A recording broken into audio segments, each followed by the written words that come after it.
Bonsoir de la salle de rédaction. Les informations pour ce lundi 22 janvier.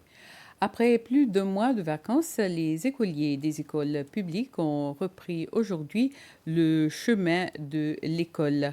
Les écoles primaires et secondaires de Beauvallon étaient les deux établissements scolaires visités ce matin par le ministre de l'Éducation, le Dr Justin Valentin et les membres de sa délégation. Lors de ces visites, le ministre a mis l'accent sur le thème du ministère placé cette année sous le thème Développer un environnement scolaire plus sécurisé. C'est l'un des points abordés par le ministre lors de son discours contre le harcèlement scolaire. Le ministre de l'Éducation souhaite que tous les enfants vivent en paix et rendent l'environnement scolaire heureux pour les autres enfants et que tous les écoliers traitent bien leurs enseignants et mettent fin à tout harcèlement à l'école. L'affaire du meurtre contre Nicole Isidore a débuté ce matin avec la sélection du jury dont 5 femmes et 4 hommes ont été sélectionnés. Isidore est accusé d'avoir tué Cliff Pillet sur le terrain de jeu de Nance Nordé le 7 décembre 2022. Nicole Isidore a plaidé non coupable d'accusations de meurtre, affirmant une fois de plus que la situation pouvait s'expliquer. L'affaire devrait être entendue jusqu'au 27 février. Les accusés dans l'affaire présumée de blanchiment d'argent impliquant la crypto-monnaie ont tous plaidé non coupables des accusations de blanchiment d'argent pour avoir alternativement accepté consciemment des fonds gagnés illicitement. Les 10 Kenyans et 3 Seychellois doivent être au retour au tribunal dans 2 semaines, mais l'affaire elle-même sera entendue en septembre.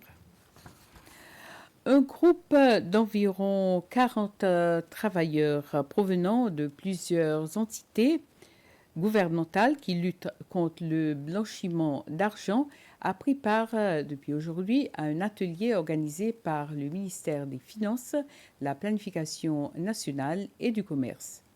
Cet atelier est animé par un groupe d'experts du secrétariat du groupe de lutte contre le blanchiment d'argent pour l'Afrique orientale et australe.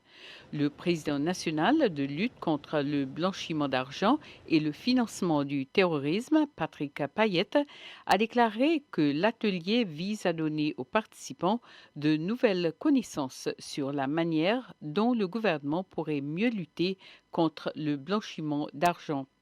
M. Payette a également déclaré que notre objectif de l'atelier est de contribuer à améliorer le statut des Seychelles dans la lutte contre le blanchiment d'argent à l'échelle internationale. L'atelier de 5 jours a commencé aujourd'hui et il se terminera ce vendredi. Le ministre de la Culture, de l'Environnement et du Changement climatique, Flavien Joubert, affirme que les efforts se poursuivent pour recruter davantage de vétérinaires, car il n'y a pas suffisamment de ces travailleurs dans le pays pour stériliser plus souvent les chiens. Le ministre Joubert a fait cette déclaration ce matin au dernier jour d'une campagne de stérilisation des chiens et des chats par un groupe de vétérinaires russes. La campagne a été organisée par un groupe local connu sous le nom Be Kind. Plus de 400 chats et chiens ont été stérilisés au cours de ces 12 derniers jours.